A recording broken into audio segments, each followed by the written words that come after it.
You guys are gonna have to click recording in progress that you're okay with it. All right. As you guys will see every day, we're gonna have less and less people on the call. So what do we have, like 40 yesterday or more? And now we have 24. So you're gonna see engagement drop because that's how everybody rolls on these challenges. Everybody's excited for the first day and then they drop off. Make sure you guys mute yourselves and then I'll open it up to Q&A at the end. So you guys had some homework yesterday in regards to uploading, well, not uploading, but you yourself acknowledging, okay, these are some questions that I have in regards to particular things that people say. Like, let's say you struggle when someone says not interested, right? Or when they say, I don't know, how many homes have you sold for the realtors? How many homes, right? Or where's your office, or any variation of that. Now, I wanted you guys to write that down because it puts it at the forefront of your mind what needs to be worked on. All right. The reason I'm bringing this up to you, and I assigned it as homework last night, is the very beginning for you. Right. I don't care where you're at right now. The more confidence, that's what I wrote there, confidence. The more confidence you have as a cold caller or a person in general, your ability to articulate things, to be in the heat of the moment and have that calm, like I talked about yesterday, where you can access your mind and come up with solutions and come up with answers to what people are saying. The key is that you need confidence. Now, how do you get the confidence? The baseline for everybody is first knowing what to say, right? This is why everybody who argues against scripts, I kind of go at it with them, because even though you may eventually evolve to where you don't need to be 100% scripted, the way that you achieve a baseline confidence level is the script. Why is it the script? It's not the script itself. It's the fact that you now know what to say in any situation. I get in a conversation with somebody, I know how to navigate that conversation. I know how to take it from hello to when's a good time for us to get together. I can navigate through all that to get to an appointment. The reason you have the script is not only to know what to say, but to create a proper infrastructure for a conversation that leads to where it is that you want to go, which is to an appointment or to get their information or whatever it is that you designate as the purpose of a call. Okay. Every time we pick up the phone, every time we talk to somebody, every time we present is with a specific, clear outcome that you want, right? You guys have to understand that. We're not calling for our health. We're not calling just to call. We're calling to set appointments. We're calling to specifically get information, get a lead, or do something. All right. We're not just calling to call. So when that's established, you're more purposeful, right? You already approach the call differently. Now, when you add and you combine, I know exactly what to say. Okay, you're good. The issue that we run into is when you're new, right? You have the emotions, you have the uncertainty because you haven't done the calls before and all that other stuff. Same thing with the first time you get thrown an objection, like not interested, or where's your office, or how long you been in the business, or I don't want to sell anymore, or the market sucks, whatever they say. The first time you hear it, I don't care how much you've prepared beforehand, you're not going to respond correctly. This is why I always tell people, forget, oh, well, before I make calls, I'm going to fucking study and role play. Look, role play and practice is not the same as a game. I played basketball from middle school to high school to Division I to professionally. And I can tell you, I knew a lot of guys that were great in practice, but under the bright lights, they fucking sucked. Okay. And they would practice a lot, but something didn't click when the game was on the line, or when the ball went up and it was an actual game. They would fall apart. You guys are killing me. Mute yourselves, please. So when you role play all day, when you prepare, when you watch videos, it's not the same as actually making a call. This is why I want to oversaturate everybody here in this with make 500 calls if you're already making calls, or if you're not, increase it by 50%. I want to oversaturate you doing this. That way you have more interactions, right? And I recommend you do this off the challenge too. Don't just make it calls. Make it for the next 5 days or 4 days that are remaining. Everybody I run into at the gas station, at the store, I'm going to fucking talk to everybody to get those jitters out, to start really becoming comfortable being a point of conversation, meaning everywhere you go, you cause conversations and you cause interactions, whether you realize it or not, right? Maybe not in the context of receiving a phone call initially. Everybody on this planet is starving for social interactions, good ones, not awkward ones, good ones. They may be caught off guard at first when you start talking to them, but very quickly they light up. They want to talk. They want to feel important. They want to socialize. That now becomes a story when they go out. Oh, I had this cool interaction with this random person. You know why? Because most people lack not only the interactions, but excitement in their life. So when I call and you do some of these basic things that we discussed too, like all the basic shit you've heard, having energy, right? Being enthusiastic, liking what you do, that injects life and energy into people, and that's what you want, right? So knowing what to say, I just uploaded right before we started this call, the script book. Now, it doesn't matter what script book that you guys choose. I don't give a shit. Whatever script book you want, whatever one that you think is better, grab it. It doesn't matter. At the end of the day, you just need to, if you haven't already, the next 5 days, double down on memorizing exactly what it is that you have to say. Now, in addition to that, right, there's going to be these 3 things that you wrote down up here, right? These little examples that I gave you. Why? Because now it becomes a focal point. You will only be as equipped and as efficient on the phone and in your interactions as your weakest link. You guys are killing me, man. Showing up late. Your weakest link will hold you back. So I had you do that as homework because now, once we're off this call, you're going to, with what you've learned today, start using your mind to come up with additional responses for these questions, because I don't have time to go through everybody's, right? We have way too many people on the challenge. Maybe at the end, I'll give a few people the opportunity to bring some up, and I can give you some more examples of some things that you can say. But what you want to do is understand where it's coming from. A lot of the responses that I've given over the years, yes, I've learned from people, some of them. Other ones, I've just creatively come up with, all right? Let me give you a mind state you can use before we continue. Whenever you guys are dealing with an objection, okay, take your mind out of sales for a second, because the moment that you're in an interaction, if you're still thinking that you're there, as you're doing homework like this, like trying to come up with responses, in your mind, especially if you're not high level yet, if you keep thinking in the context of that sales situation, when you're coming up with an answer, you block off a portion of your mind because there's the fear of loss. You'll run whatever your responses are through this filter that's like, well, I can't offend them, or I can't say this, or I can't do that. And that blocks your creativity. So shut that off for a second as you're doing this and say, okay, if I'm going to approach this first, logically, what are some solutions that I can give? Okay, so as an example, let me give you a few and we'll run through them just so you understand where my mind is at as we come up with these, right? So if you're a real estate agent, we know that an objection that has been around forever, that still is present today, is people will tell you, even though they don't know why, even though they can't explain to you why, they'll tell you, oh, I'm looking for a local, neighborhood agent or the local expert, any iteration of that, okay? And when I used to hear that shit, it would drive me crazy because I'm like, that doesn't make any sense. What do you mean you want the local person?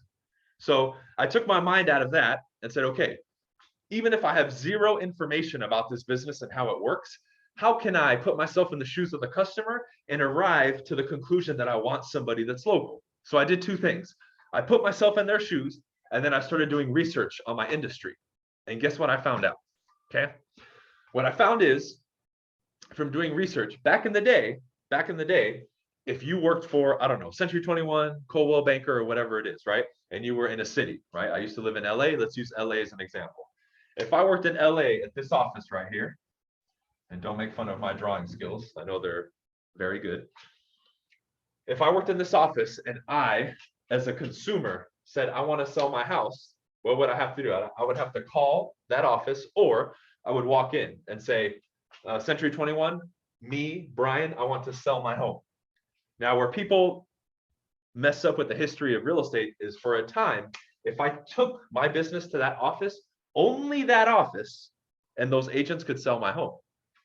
Okay, only that office and its agents could sell my home, meaning listing and selling, bringing the buyer. A lot of people don't know that, and that was true. I don't know exactly how long that lasted, but this is obviously pre-internet, pre-MLS, and all that stuff. Okay, you had to do that. So it would make sense for me to find somebody local, again, before the internet, and a bigger name company. Why?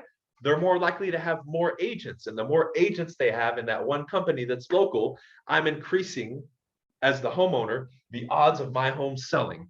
Ding, ding, ding, right? So what happens? Even if that stops being the case, that thought and that action gets passed down from generation to generation to generation, okay? So I'm doing homework that very few people in general, but especially in my industry, will do. This makes me more equipped now when I hear that objection, before we even get into a response, to know where it's coming from. That's what I want to do. You want to be a master at handling objections, being on the phone. Whatever response comes out of somebody's mouth, understand as much as possible why it's happening, okay? So pause on that one. We're going to come back to it. I hear something like not interested. 99% of the time when you hear somebody utter not interested, especially in the beginning, it is an unconscious response, meaning they're not actually thinking, saying, oh, he's a realtor, I don't need anything, okay, I'm not interested. They just blurt that shit out. You know why? You do it. You've heard this before. You go to the store. Can I help you, sir? No, I'm just looking. You don't think when you say that. You just say it. So a lot of times when I hear stuff like this, not interested, or any iteration of that, I sidestep it. I say, okay, great. And then I keep talking. And guess what? Most of the time, they continue to engage with me. You're not interested? Got it. And then I present my next question. Well, before I go, boom. My name is Bryan, blah, blah, blah. I do this. Or I say, you know what? I'm not selling anything, sir. Those of you who actually do sell, say this. Don't worry, I'm not going to sell you anything right now. Write that one down.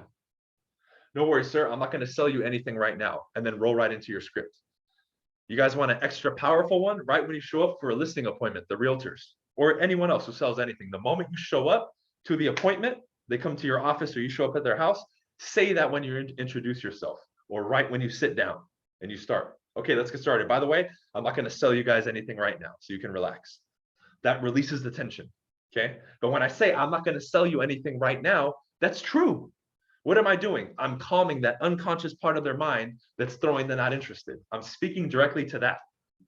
If you want to get into a logical battle in that moment, you're going to lose, okay? Much of what we navigate in conversations is unconscious and emotional, not logical. The logic comes in later, okay? We're going to combine everything. But those two things reign supreme, especially in the beginning. Why? You knock on a door, you make a call. Most people, and even you in the beginning, you're going to be more in the fight or flight because you're nervous, right? You're not all there. So you're now going off those motor instinct responses. Now, if we know how to navigate through that as a cold caller, you'll be a master because you're speaking the unspoken language. That's what it is, okay? So those are just a few responses with the not interested, just to give you guys a taste of some things that you can do, all right? And how me just trying to logically come up with all these responses for not interested isn't important, okay? I'll give you more later, but I just wanted to touch on that. Now, let's go back to the other example of the person going in and having to take their listing there, and that kind of ratifying why people want the local company that's typically bigger, that has a bigger name, all right? So now, when I get in the interaction with the person, I now understand where they're coming from. However, that also equips me with a higher level potential to handle the objection and crush it. The surface level stuff that we learn, such as someone says that, what's a typical objection handler? Well, Mr. Client, are you looking for the local agent or the best agent?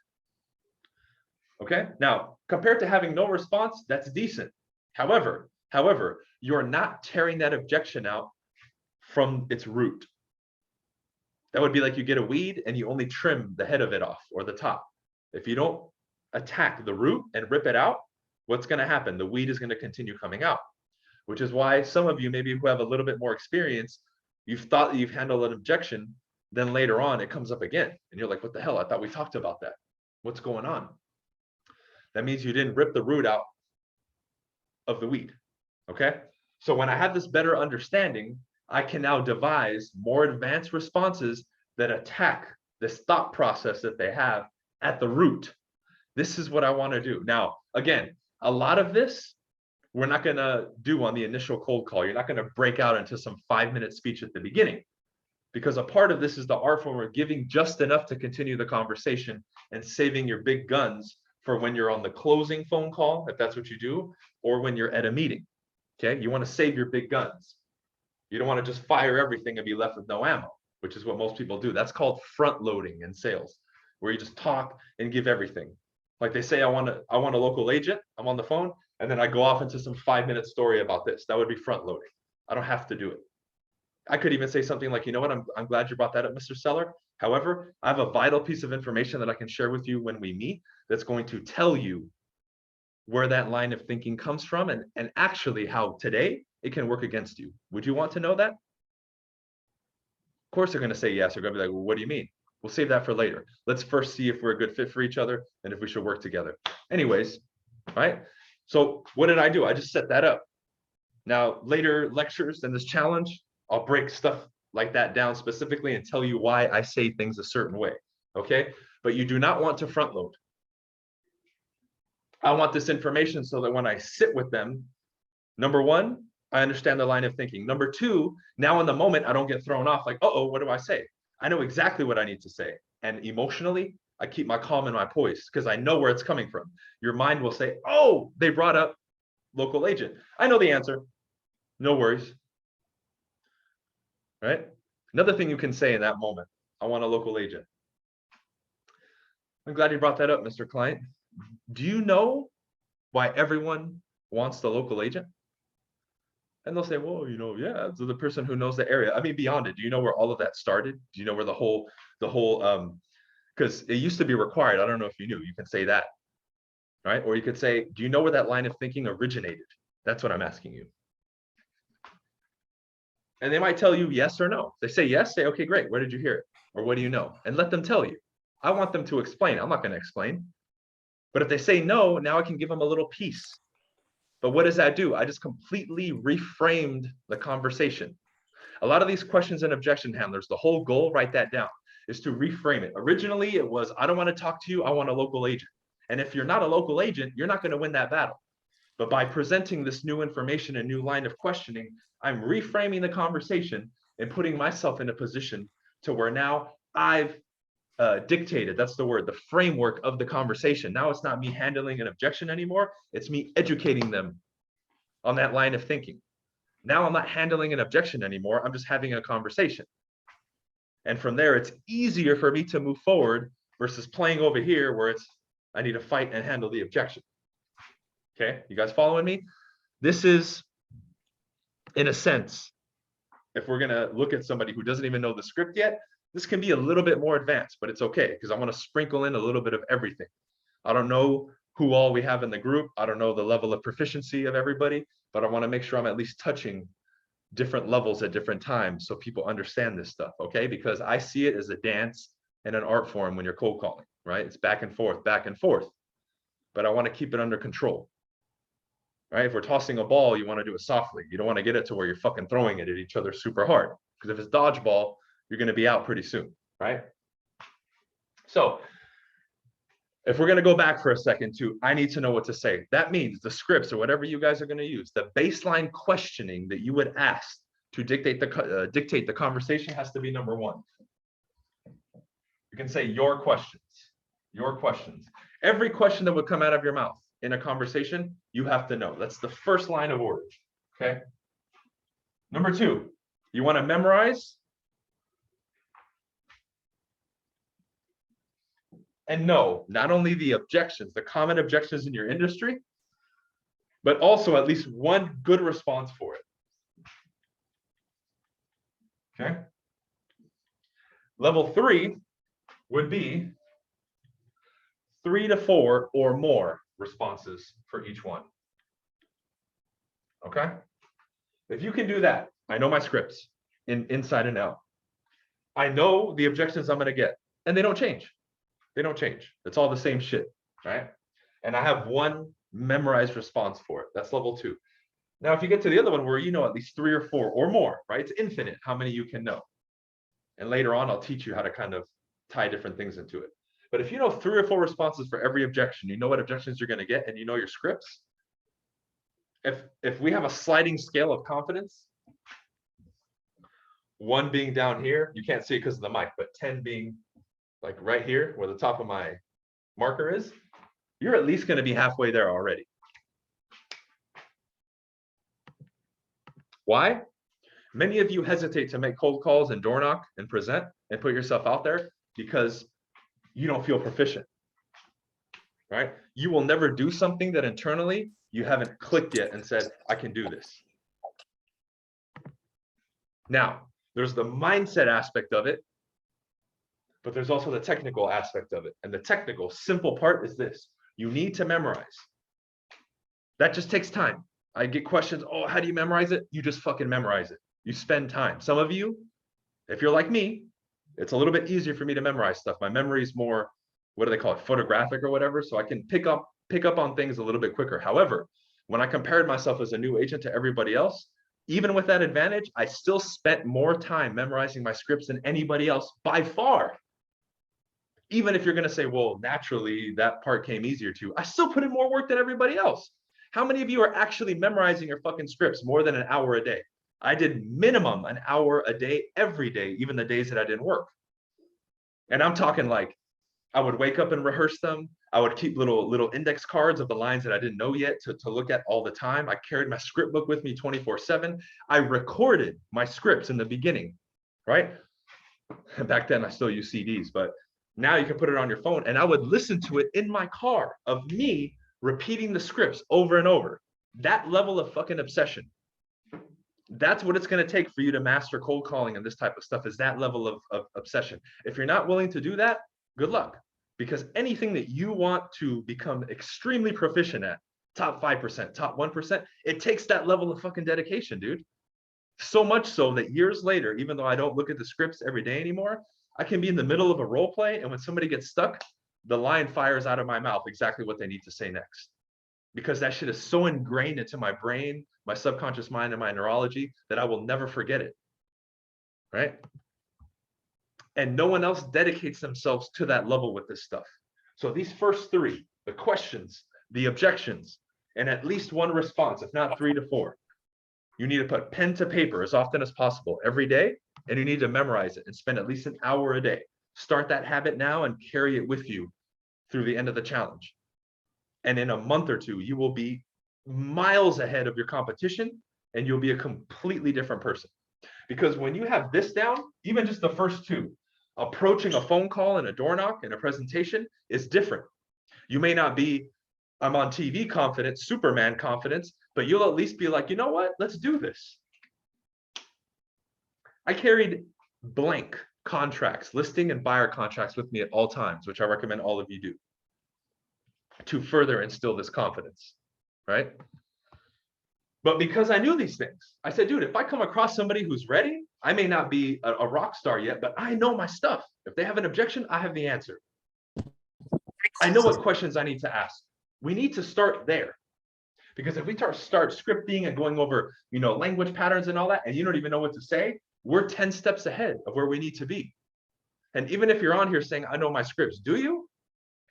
If I'm like, question 5 on this script, do you know it? Or do you have to think for like 10 seconds?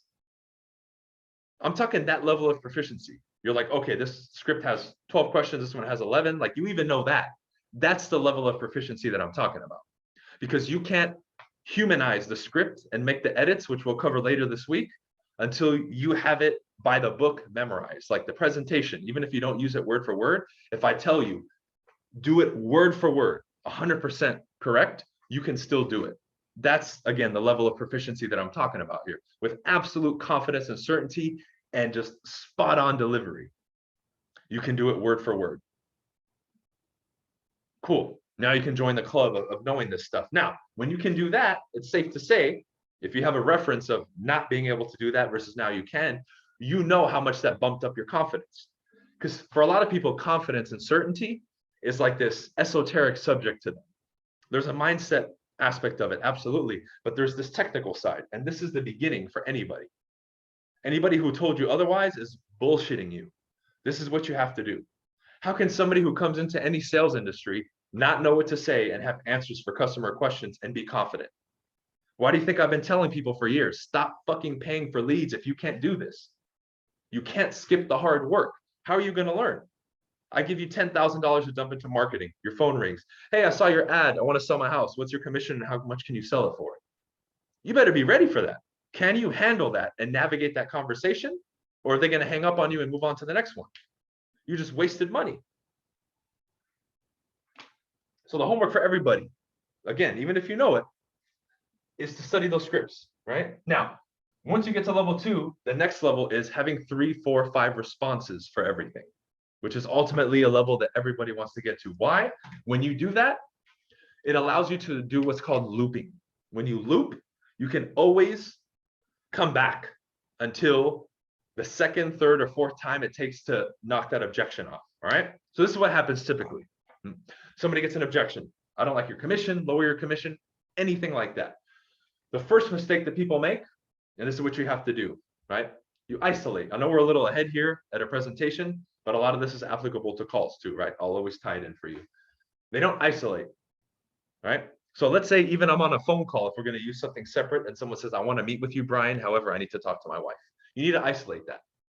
Cool. So that's the last thing. Once the wife is on board, we're fully ready to go, Jim. He says yes. Effectively, I've just isolated the objection, meaning you've confirmed, Mr. Client, that this is the last thing that needs to be handled before we move forward and we meet, correct?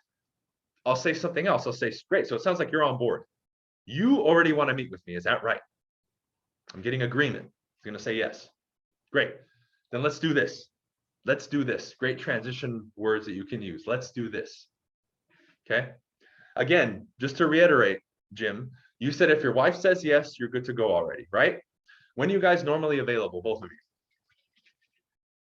Now I'm closing his ass. But I have multiple responses for this, you'll see. Okay, now I'm going to pause for you right there. Why am I going this way? Why am I going this way? One of the things that you need to learn as a cold caller and as a prospector is how to facilitate the decision-making process for a prospect.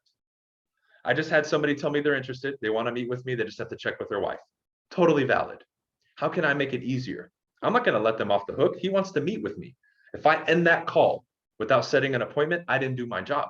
That's the way I see it, because I have a ready, willing, and able prospect who said he wants to meet with me. There's just one final barrier that I need to get out of the way. Okay. Now, if two adults together, a couple, brothers, family, need each other's approval, that's fine. However, this isn't the final step. This is just to set up a meeting. So that's why I say things like, if they say yes, you're already on board, right? Great, let's do this. When are you going to talk to them? When are you normally both available? When are you normally both available? And they'll say, well, Wednesday evenings. Let's do this, man. Today is Tuesday. Is it safe to say between tomorrow evening and right now, which is 12:28 on Tuesday, you'll be able to have a conversation or meet or talk to your wife? He's going to say yes, and let's do this. Let's pencil it in for tomorrow night. You talk to the wife. The wife says no, we'll scrap it. But if she says yes, we already tentatively have something set. Fair? What am I doing? Am I guaranteeing a yes? No, absolutely not. But I can tell you, more often than not, that works. Why? I'm making it easier for them to say yes. This is a compliance test. Instead of getting the full yes, I'm getting a half yes. I'm getting a tentative appointment yes versus just a full-blown everybody's on board yes, right? Part of the process of becoming a good cold caller and prospector is also being able to scale back and take little baby steps to get where it is that you want to go. Small compliance tests, right? If I want you to take care of my dog and I've never asked you for anything before, it might be difficult for you to say yes. But if I've asked you to hold my keys or take this for a day or two and all these other things that lead up to then me asking you to take care of my dog, it'll be natural for you to say yes because you've done other things for me, right? What do? We don't ask for anything. And then out of nowhere, let me get this. Let's meet, right? You come in, you go from 0 to 100 too quickly. You need to learn to slowly get compliance from people, right? Which is why even if somebody says, call me back, what will I do before I continue the conversation? Great. What time? Is this the best number to reach you? So if I need to text you, I can do it. Great. Aside from the time that we're talking now, if I ever need to get you on the phone, like 100% and call you, when would I call you that I know 100% you're going to pick up the phone? 8 in the morning. Okay, great. I'll write that down. And I'm going to keep talking to him. So even though they told me they can't talk, I'm getting all these details. Because now when I follow up, and this last example that I gave you, they're giving me all the information that I need. This is their cell phone, call them at this time. Hey, if I call and 100%, I need you to pick up. What time would that be? 8 a.m. Perfect. Now I know, guess what? If I need to follow up with Jim, I'm going to call him at 8 a.m. Right? So when you guys have your follow-up system set up, even though your schedule may say follow up from 12 to 1, you need to have three designated time windows of maybe 20 minutes where you follow up with clients and ask them, when's the best time to get a hold of you? Really early, lunchtime, midday, or in the evening? Facilitate, become a facilitator. That's what you do. When are you available to meet? Weekdays or weekends? Weekends, great. Saturday or Sunday? Saturday, great. Afternoon or evening? What am I doing there? I'm also small chunking. I'm getting, like I told you earlier, small agreements to move forward instead of just, hey, let's meet Wednesday at 5. If they say no, now you're already fighting that uphill battle of the no, right? Small steps to get me where it is that I want to go. Okay, so we have the memorization aspect. We have those things that you wrote down that you need to work on, right? What are some other things that we can say now that we can build on this? If someone tells me not interested, one response that I say, that's exactly why we need to talk. Okay, that's exactly why I called you today. That's exactly why we need to talk. All right, now I'm going to give you some follow-up things to say, but the reason that that works is this.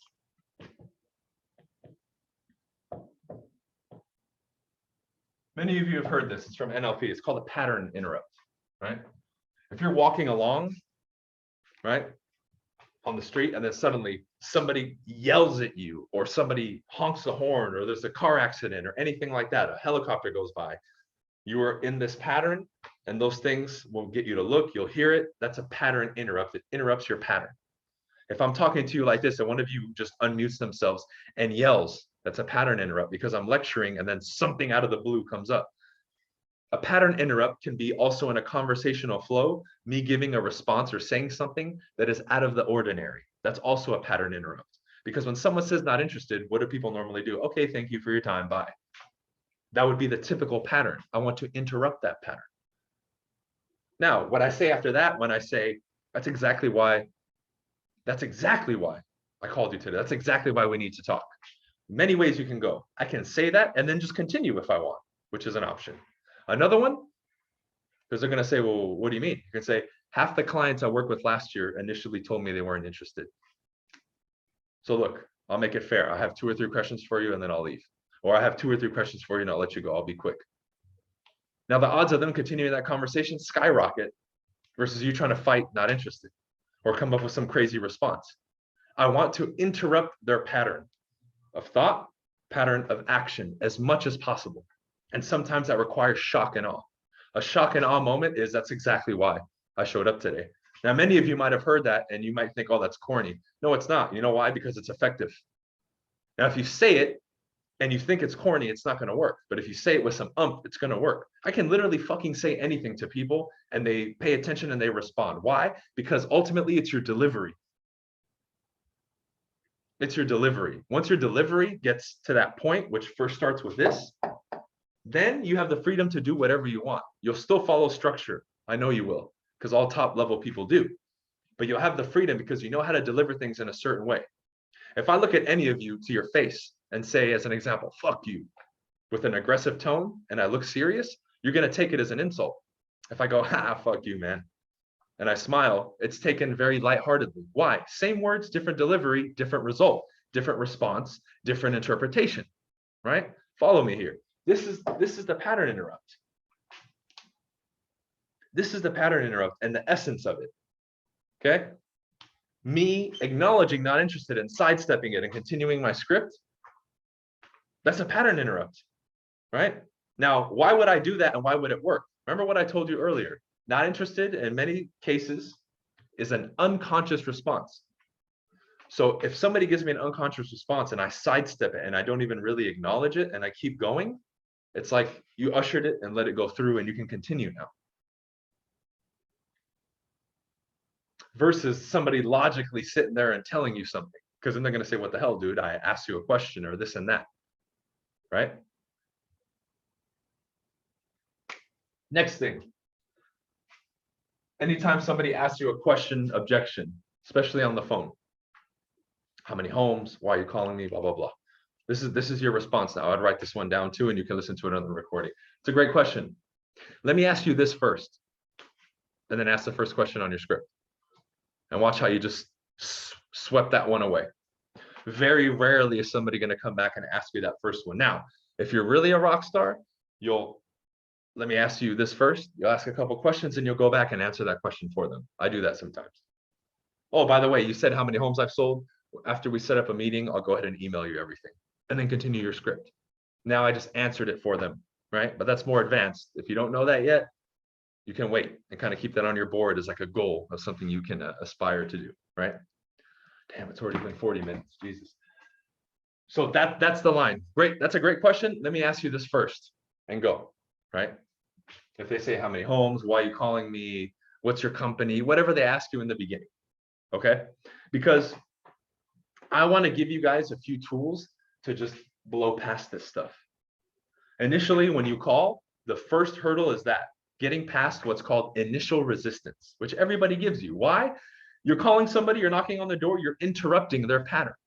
Anytime someone's pattern gets interrupted, unbeknownst to them, meaning it wasn't asked for, especially if they're like on task or doing something, it's never pleasant. That's why when I hear something like not interested or I don't have time, it's like, dude, you never have time.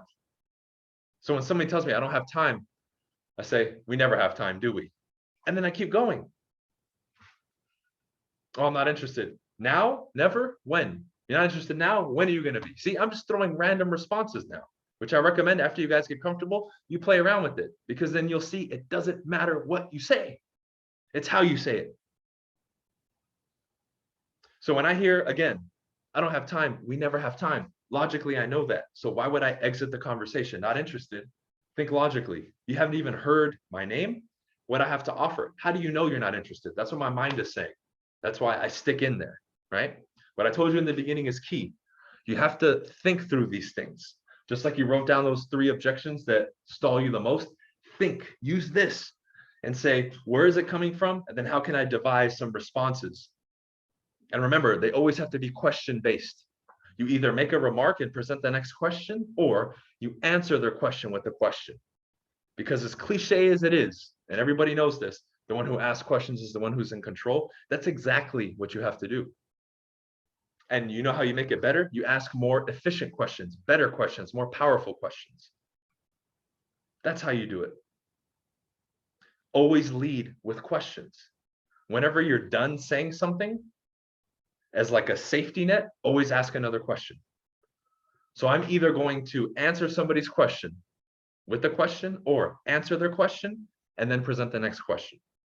Another reason that tie downs are thrown, if you guys know what a tie down is, some examples. Does that make sense? Are you with me? Okay, cool. Doesn't it? This lecture is cool, isn't it? All right, isn't it? All that stuff, those are tie downs. They get you to engage with me. But in essence, they're also a question. That's why sometimes you want to throw those in. It keeps people's attention, but it's also a way for you to answer something and then throw that, if you don't have a question prepared yet, to get them to respond.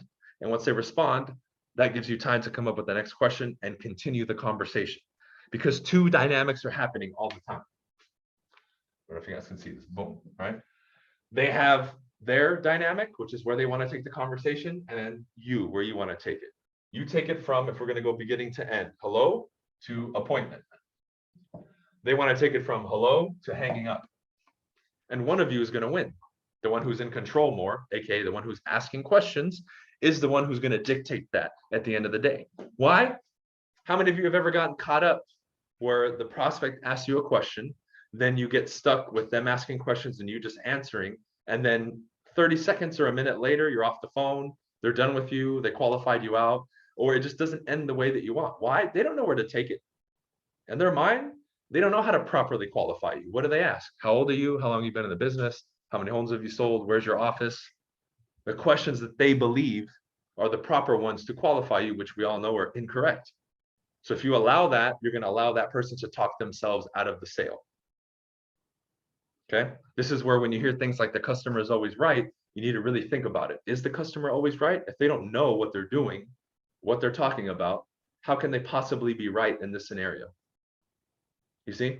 So a lot of the stuff that's given and a lot of stuff that I'm going to teach this week too is counterintuitive and goes against conventional thinking many times. Just like if somebody's loud with you on the phone, very basic, you want to be loud as well. If you're soft-spoken and you apologize, they're going to run over you. They're not going to have any respect for you, and they're going to move on. Because subconsciously, you trigger to them that you're weak, and they don't want to deal with you. All right. Now, again, as the weeks, as the days go on, I mean, I'm going to be covering more of this stuff specifically, and I'm just giving you little highlights at the moment. But these are some of the basic things that, again, are counterintuitive. So even if your gut tells you don't follow a script or that's not me or this and that, you need to try something new, because what you think is going to work doesn't in many cases. All of this used to be new to me and foreign, meaning I'm scratching my head like, is this really going to work? And then I started doing it, and as I got good, I was getting crazy results. And I was like, man, it goes against what people think, but it works, which is what I want. So now you want to put your minds together, because we're going to finish soon. I'll open up the Q&A, and you want to start specifically coming up with responses. This is going to be your homework for tomorrow, right?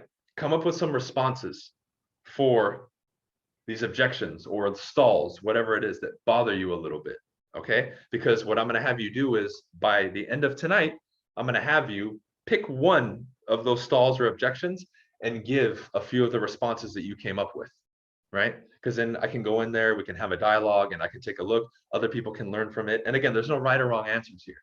Just use some of the technology and some of the teachings today to say, okay, I want to make sure I end it with a question. I want to do some research to make sure I frame it properly, right? Use some of those things, but I want you with your own mind to start doing it. That way it's not just me spoon feeding you, right? Because the more you can do that, the more you make yourself independent in regards of thought and conceptual thinking, so you can apply it to these fields.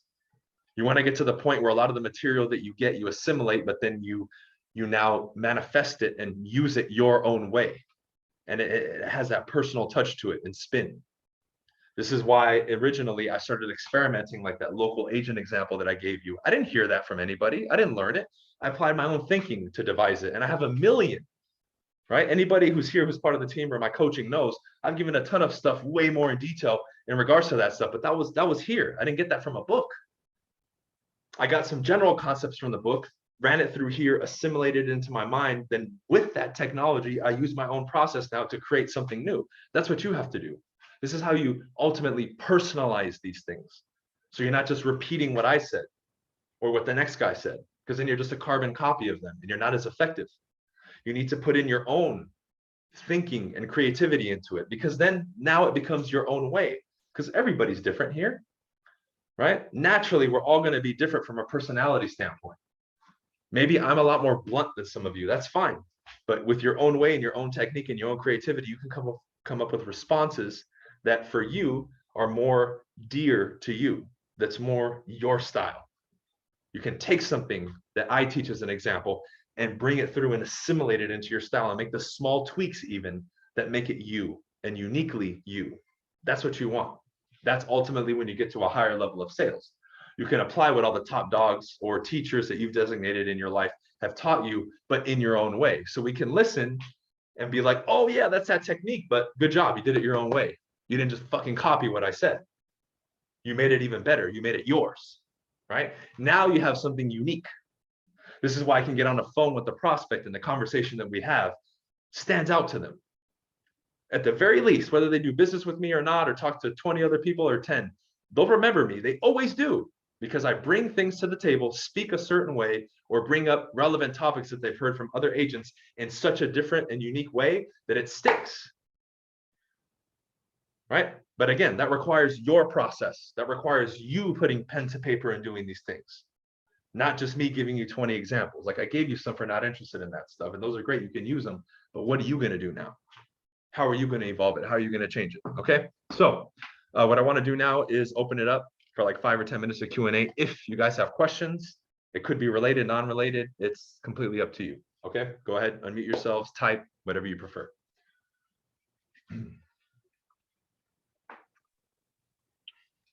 ABC, question for you.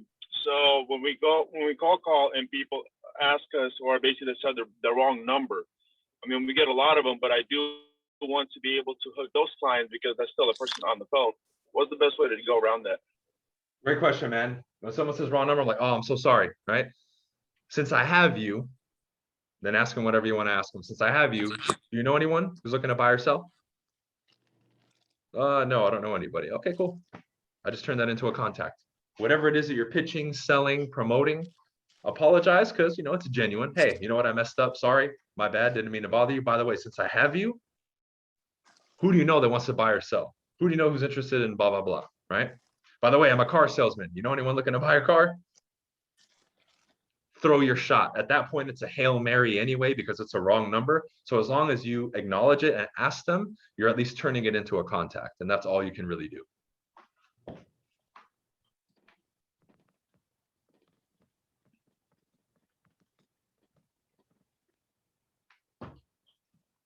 Brian? Yeah, what's up? Yeah, I have a question. So like this is more related to door knocking, but I guess it goes into this too. Mhm. I noticed that when we're door knocking, that I have a hard time sometimes getting their information from them. Okay. Like out of 100 doors that we knocked on, we got like 2 people to give us their email and their phone number. So do you have any kind of guidance for that? Sure. I'll give you some dialogues. How many people do you think you talked to out of the 100 doors that you knocked on? Probably 25 really. Okay, so just That starting were out, qualified.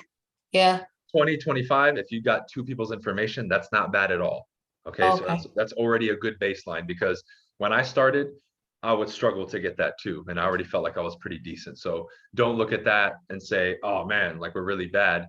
You just need to get a little smoother. So it's all in the setup, right? And Andrew, I saw that you asked about the recordings. They're in the group. I already put the first day in there, and this one will be there too. So when you guys door knock, right, or you're on the phone and you want to exchange information, there's a couple dialogues that you can use, but really you want to keep it simple. Okay. So what I like to do is set it up. All right. Now, the way I set it up is, if you really want to be a badass at the doors and you want to drop people's resistance, I pretend that I'm leaving to get them to relax. So I'll say at the end, by the way, again, my name was Brian. What was yours? I'll get a handshake or something. They'll tell me, oh, my name was Bob. Great. Then I'll walk away. This is more advanced though. So if you can't do this first part and you don't feel comfortable with it, don't do it. But I'd walk away, and then after a step or two, I'm like, oh, I almost forgot. And I'll turn back around. By the way, I forgot to ask you, if you do ever need anything, do you have a go-to realtor? Right? Most people will say no, or they'll say, well, I know somebody. If they say they know somebody, it doesn't mean that's their go-to realtor. Okay. I asked specifically, do you have a go-to realtor? Okay. So whether they say yes or no, I'm still going for it, right? But if they say no, say, great. So why don't we do this? Why don't we exchange information and stay in touch? Do you have a business card? Okay. Now, if you don't have a business card, that's fine, but still ask them. Me, I usually keep a few for these moments. So when I say, do you have a business card? I pull mine out, right? Almost like a ninja. I go and I hand it to them. Now, a lot of people have business cards, and guess what? They don't really hand them out much. So if they do, they're going to be like, oh yeah, I have one. Hold on, it's in the house. And they'll go in and get it. Well, what does a business card have? Their cell phone, their email, and all the stuff that you need. So you're set, right? Now, if they don't, you can hand it to them and say, no worries. I'll do this. I'll text you my information so you have it. Okay, now pause. 2 things you can do here. When you say that, you can either look down and say, great, so the number is, fill in the area code that you're in. So here, I'm in Miami, so the number is 305, and look down at your phone. Okay, they'll finish it for you. Or you can say, great, open up your phone and hand it to them. Right? Those 2, the dynamic there that makes that work is you're being assumptive. That's what the assumptiveness is. When they say you need to be assumptive and assume the sale, that's what that is. I'm taking the step. I'm not saying, oh, is it okay if I get your number? Like, if you guys have ever gotten scripts that say, would it offend you if I could get your number? Like, trash that. That's like the worst thing you can say in a sales situation, because you're literally apologizing for asking for somebody's number. You want an agent representing you to sell your house who apologizes? I'm so sorry, but we can't do the repairs for you, right? Like, it's pathetic. right? That attitude doesn't win in life. In the business world, you need to be assertive, you need to be assumptive, and you need to make it happen. All right. So these moves can be considered by many people bold, but it's the right thing to do. And if you're comfortable doing it, it doesn't make people feel uncomfortable. Do this like taking candy from a baby. And will you get everybody's info? Maybe not, but you're going to get the vast majority. I can guarantee you that move I gave you will work on 8 or 9 out of 10 people for sure. So those Awesome. 25, if you got to the point in that conversation where you did that, probably at least 20 of them would give you their information. Now, Awesome. for some people who say, well, I don't want to give my information, the wrong thing to do is give up, right? What you want to do is say, great, you know what? I get it. I'm not going to spam you. Is that your fear? Look, I'm not going to spam you. I'll tell you this. Right? If at any point after giving me your information, you feel like you're spammed, let me know and I'll take you off all of our systems and you'll never hear from us again. Fair? And they're going to say yes, and then hand them the phone again or start over and say, okay, it was 305, blah, blah, blah. After you get the number, ask them for the email, because the second sale, meaning the second thing you ask, is normally a lot easier than the first, and they'll give you their email too. Awesome. Thank you. Cool. You're welcome. Oh, also one more question. I'm sorry. Sure. Do you put everybody on your CRM when you're cold calling? If you get their data and stuff, do you automatically put them on the CRM? So me, with mine, I have criteria. If I can get a full name, address, email, and cell phone, that qualifies them to be in the database. Now, my personal database is split up depending on if it's a lead or not, if we've done business or not, how well I know them. So we have 2 categories: people that we've done business with, or that we're on a first name basis, that I've known for a long time, other people I've worked with in the past outside of my industry, people that I have a good connection or bond with go into my first group. The second group typically is people that I meet cold calling, door knocking, open houses, networking events, right? Those people go in the second category. So depending on what category people are in, they're going to be contacted more frequently. So that first group, I'm going to contact them more frequently and email them more and text them more than the second group. Right now, how you guys build your database is up to you. Just make sure that you start with first what a definition is of a lead for you to have your lead follow-up system, and then tie that into your database system, right? Just to give you guys a general outline, for us, a lead is somebody who's going to sell in 30 days or less, or buy or invest in 30 days or less. That makes you a lead. That's separate from our database. So the leads, we have the follow-up system, right? Now, if somebody's more than 30 days out, but less than a year, they go into that first category, right? Now, if they're more than a year out, they're going to buy or sell in more than a year, they go into the second category, right? So all that stuff ties together. So as people go down that timeline, now they're a year away, boom, we put them in the first group. Now they're 30 days away, boom, we put them into the lead follow-up system. So you guys have to make sure that everything ties together so it's efficient with your system, right? Now, how you guys go doing it, depending on what coaching you're with or whatever, they're going to give you different stuff. That's just the system that we use team-wide, and it works very effectively. Thank you. You're welcome. CRM, KV Core, Trey, KV Core. You get it as part of your tech fee when you join EXP. Highly recommend KV Core. It's amazing. It is amazing. Hey, Brian, this is John here. One objection I've been getting a lot for sub owners is I've sold houses before. I know what I'm doing. I don't need a realtor. Cool. And this is on the phone or at the meeting? On the phone. Cool. So how do you typically respond to that? Do you go into an objection handler? How do you handle it? You don't have to give me all the details, but is that typically what you do? So typically what I do is I tell them, I said, okay, sounds good. So if in 2 to 3 weeks you're unable to get sold on your own, would you consider meeting me to potentially look at some other options? Okay. Now, and how was that line working out for you? Well, I mean, if they give me that one, most of the time they're gonna be like, yeah, I'll let you know. And it's hard to follow up with them or anything after that. Of course, because you left it at that. What you want to do, and this is what you guys need to realize, right? And it's a great question, by the way, bro. Whenever you guys get any kind of objection like that or stall from people in the beginning of a conversation, the best thing you can do is acknowledge it and then keep going, right? It might not feel right, but in most cases, they'll keep talking to you. So let me give you an example. I talked to them. They're like, oh, Brian, I've sold houses before. I know what I'm doing. I don't need a realtor. Great. Now, I wasn't calling actually to list your house right now. Anyways, I found you on Zillow. Are you marketing besides Zillow? What are you doing to market the home? And they'll tell me, oh, I'm on Zillow or I'm on this. Okay, great. Have you gotten any action on the property yet? Hmm. Oh, I've gotten people. I want to just continue the conversation as much as possible, right? Because when I'm asking those questions, I'm not going for the appointment yet, right? The best thing you guys can do is acknowledge what they said and keep moving forward. So I don't need a realtor yet. Great. Will you explore it in 2 or 3 weeks? If you don't get it sold, will you possibly interview me? Fantastic. By the way, I found you on Zillow. Are you doing any other marketing methods for the property? Okay. Have you gotten any offers yet? Well, have you thought about this, Mr. Seller, right? Are you aware of the market that we're in? Cool. And you just put it up. So it's safe to say that by tonight, you should have some offers the way the market is, right? You mind if I check in with you tonight to see if you got an offer? Right? I'm giving you different stuff you can say. Yeah. Because you can even now say, because typically if I put a home up for sale, I mean, I already have a ton of showings booked within an hour, and we probably have an offer within 24 hours, like a strong offer. So is it cool if I check in with you tonight to make sure you have an offer, or if you've gotten offers? Would that be okay with you? Yeah, I like that one. See, like I'm being like a little bit more aggressive, but I'm playing with it. Like I don't let that thing stop me. Why? Because if we apply what I said in the beginning, logically, a FSBO, even if they know what they're doing, still can't do what we can do. Otherwise, guys, the internet has been out for how long now? 25, 30 years?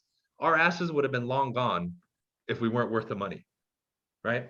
Just from a marketing standpoint, 9 out of 10. If you guys don't know this stuff, write it down. 9 out of 10 people, and in some markets, it's like 85 out of 100. So it might be 8 out of 10. Qualified, ready, willing, and able buyers, meaning qualified, not window shoppers. Qualified buyers are working with us. Are we on fucking Zillow looking at FSBOs? No. And that's a last ditch effort. Even then, what do we do if we have a buyer who's interested in a FSBO? You call people like me and you're like, fuck, dude, I have a buyer who wants to fucking buy the FSBO. I don't want to do this. What do I do? You're already not looking forward to it. So it kind of makes it confrontational, right? So not only from a marketing standpoint do they not get the exposure, even if they go on the MLS, we're looking at that house like, yo, I'm putting that shit at the bottom of the list, right? Now, these are conversations I can have with FSBOs too, if they bring that up. Another angle you can use too, and this is just the truth, is because a FSBO is selling their own asset, they're emotionally invested, right? We already meet with sellers and they're like, yo, my house is worth fucking 50,000 more because I put in that shed. And we know it's like, dude, that shed, number one, isn't even that nice, but that doesn't add 50,000. You think it adds 50,000, but the next buyer who's going to take it right out doesn't think it's worth even 10,000 or 5,000, right? So you become emotionally invested. This is why if you guys have ever negotiated with FSBOs, I have with a ton, it's like they take everything fucking personal. And I would tell them, this is exactly why you needed an agent, because you think I'm attacking you. I'm negotiating. I told you from the get-go you didn't want to negotiate against me. And now look, right? Another tactic I use, especially John, to the people who say, I know what I'm doing. I go for a price reduction on the phone. So I say, look, you're asking 500. What if I brought you a cash offer tomorrow for 485? Close in 1 week. No inspections, no contingencies, no appraisal. If he even skips for a second and he's like, whatever he says, I would look at it. I would say, Mr. FSBO, I just got you to consider a $15,000 price reduction after talking to you on the phone for 10 seconds. Yeah. All right, now I'm bringing that up to you because this is what we do. We negotiate. Now, you brought up, you know what you're doing. Is it about selling it yourself, or is it about making the most money from the sale? Right? I just completely flipped that. Right? Now, if he gets offended at me saying that, I'm like, dude, this is business. It's not personal. Yeah. You want to make the most money, right? So whether it's you representing the house, me, another agent, you want to make sure that you walk away with the most money in your pocket after any fee. Commissions, no commissions, you just want to take the most money. Is that right? Great. That's the angle that I'm coming from. It's not about my commission or fees. It's about you walking away with the most money, whether you use a realtor or not, because you don't care at the end of the day if you walk away with the most money. Is that right? You see? Now, I'm communicating things that'll hit them emotionally, guys, but what am I saying? I'm saying logical things. I'm just communicating it a certain way to them. Now, many of you know what I'm saying. It's just in the heat of the moment, you might not say it because you think it's too much or it might offend them, Remember what I told you in the beginning, sometimes you have to take the whole sale aspect out of your mind, because then you drop the whole, right? I'm willing. This is why. This is what will separate you. I'm willing to maybe push the line a little bit too much, then not push that line at all. The same thinking you guys have to apply to following up with leads. How many of you have lost leads because you didn't follow up enough? Everybody, right? How many of you have lost leads from following up too much? Well, I have, but I did it on purpose, right? I would much rather lose a lead from following up too much than not following up enough. And that same line of thinking is what's stopping you from using these lines on people, because you're afraid to push that limit, but you need to find out where that limit is. Otherwise, you will never be that confident, bold salesman. You guys think that the version of you who's selling 50 homes a year is afraid to say something to a prospect? No. But maybe then you've had the experience, so now you have the balls to say it, but you need to start now. You see what I'm saying? So this stuff is a building process, but these are just some of the dialogues that you guys can work with. I know that was a long-winded answer, John, but this is the stuff that you guys have to really start dissecting, because when you watch the recording again and you listen to what I'm saying, I'm not saying anything special. I'm just saying it at the right time, a certain way. And that's what you guys have to learn. Okay. Let's see. I'll take like 1 or 2 more questions. If not, if I don't answer your question on this call, just repost it in the group, guys, and I'll get to it. You text if they don't pick up? Sure. I'll just text the first question on the script. Harold, I can't see your whole name. Yeah, Harold. Keep it simple. Whatever the first question is that you're going to ask if it's still available, and then, go right into your script. But if you guys are going to text people, I would recommend that you either do voice messages or you send a video. That's much more effective than just typing text, because people can misconstrue text, and it's easy to not respond to a text versus sending a video. Hey, BC, really quick, can you hear me? Yeah, what's up? What are some resources that you're using right now or that your team's utilizing to just stay up to date with like the market? We do a lot of stuff like hyper local. There's a guy out here, his name's Ryan Lundquist for Sacramento. He's an appraiser. So I take a look at a lot of his like hyper local stats. But what else are you guys utilizing to keep yourself up to date, so that way you can keep your clients informed? Because a lot of the stuff I get right now, and maybe others are, especially working with buyers or even sellers, is, oh man, the market's crazy. We're waiting for prices to go down, If I were to sell, I would just be in the same market as everyone else, and I don't want to move laterally, et cetera, et cetera. And I know the business, the economics of it, man. If you got equity in it, obviously you'll have a bigger down payment, blah, blah, blah, blah. But what are you guys utilizing to stay up to date? And how are you overcoming like those high market objections? Yeah, man. I mean, that's a multiple piece thing. Personally, every once in a while I'm reading particular articles and seeing stuff that comes out. Like if you guys subscribe to any kind of business magazines or just any general information from like Business Insider and stuff like that, I'll skim through that stuff and take a look at it from an economy standpoint. But as far as the local stuff, and specifically for clients and that kind of stuff, our lenders are great. So our lenders here in Florida, all the other regions that we work in California, they're always emailing us stuff when something changes, when there's an update about rates and the banks and the Federal Reserve and all that stuff. And that's really, for us, like our go-to resources, our lenders, because they send us everything that's pertinent to what people are hearing like on the news. And it's super effective, because it's those little sound bites that people hear on the news, but just written in article form. So when we get it, we can read it, and we'll kind of recap it like once a week. That way, when people are talking to people, they know. Now, in regards to the question about the market, dude, I always tell agents, especially, dude, if somebody really isn't committed yet, or like has decided, I really want to move, all that shit's going to come up. Oh, well, the market, oh, this and that. And you could sit there and philosophize with them and handle everything. But because they're not like, okay, I'm ready to move, they're going to come up with the next thing and the next thing and the next thing, right? So I think that's more just navigating to see who's serious and who's not.